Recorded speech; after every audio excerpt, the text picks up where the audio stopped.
Hey, what's going on, guys? So it's John with Just Thoughts. Thank you for stopping by the channel. So the main concern today is talking about what I think is currently happening, right? We're having a situation.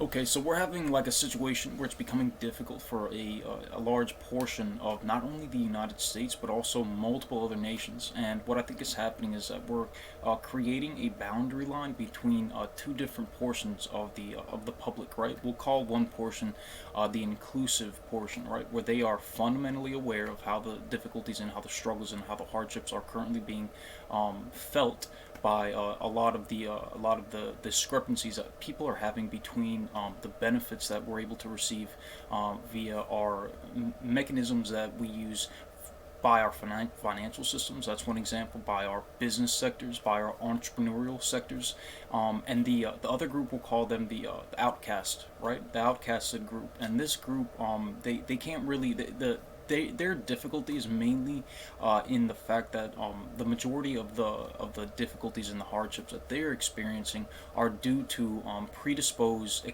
situations that they had gone through that didn't give them the tools that would be necessary to be able to not only compete in the workforce but also compete in just the building blocks to be able to create relationships and then expand upon that and give them the opportunities that they would need so that they can be successful in whatever endeavor that they decided that they wanted to pursue, right? And when we have situations where we have one group where they're obviously there's an advantage that's being given that's not being given to everybody based on race or ethnic minority, based on the different types of ethnic groups, based on geolocation, based on luck, based on factors that are basically outside of the individual's capacity, right? When we have those situations, it's our duty, it's our job, we should be focused mainly on making sure that we can try our best to be able to equalize these situations, because if we lack the ability to be able to equalize these situations, then what we're doing is we're essentially allowing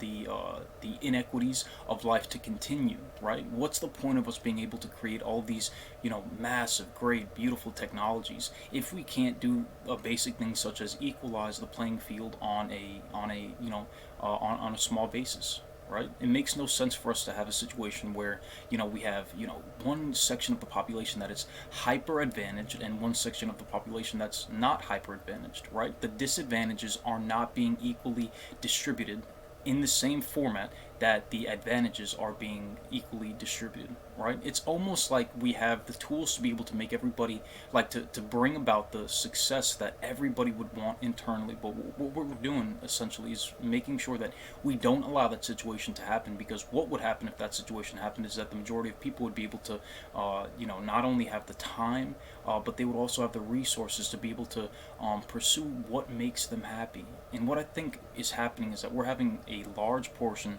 of the general public that's starting to acknowledge these kind of situations. And a lot of people have spoken about putting your glasses on and kind of being aware of the situation and being thankful because things could be so much worse, which I think is kind of like a fear tactic, right? Like that's like if I wanted to make sure that the population didn't want to pursue being equalizing some of these situations, what I would do is I would shine a light on some of the difficulties, because what that does psychologically is it gives them a different perspective. It makes them feel as if they are a part of this select group and they should be super thankful. But in reality, everybody has access to these tools. The problem is it's being essentially taken away, right? And I think that that's hyper important for us to acknowledge, pay attention to, and do what we can to talk more about and have open discussion and see what we can do about making sure that these situations are taken care of. I think a basic income is extremely necessary, not only in our society today,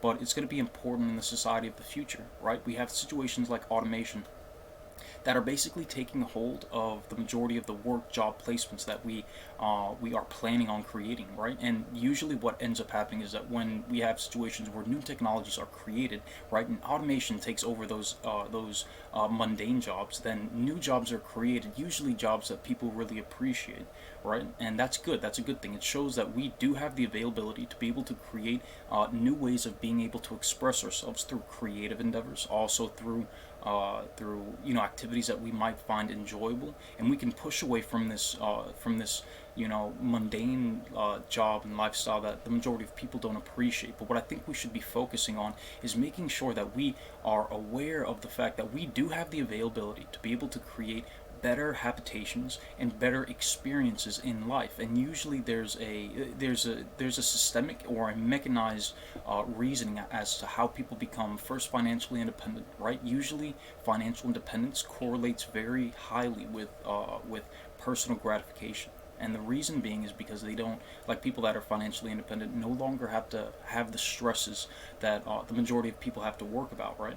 And the reason being is because, like, I think that the stresses that we're receiving on a daily basis are usually due to exterior mechanisms that don't allow you to be able to appreciate the benefits in life, right? And so a basic income, I think, would be a foundation, a starting point for us to be able to say, hey, you know what? Like, there are disadvantages that you had to go through that didn't give you the availability to be able to pursue your highest potential. And so what we want to do is make sure that you didn't get that building block. We want to place a building block in that area due to the fact that you do have the ability, you do have the knowledge, the access, you have the potential to be able to reach whatever you want. Let's give you this building block because this building block was taken away from you by all of those factors that I had mentioned previously, right? And then after that, what I think we should be focusing on is to teach people how to live good, meaningful lives, right? Our focus right now, especially here in the United States, we have a very strong focus on making sure that, we work and work and work and do what we can to be able to,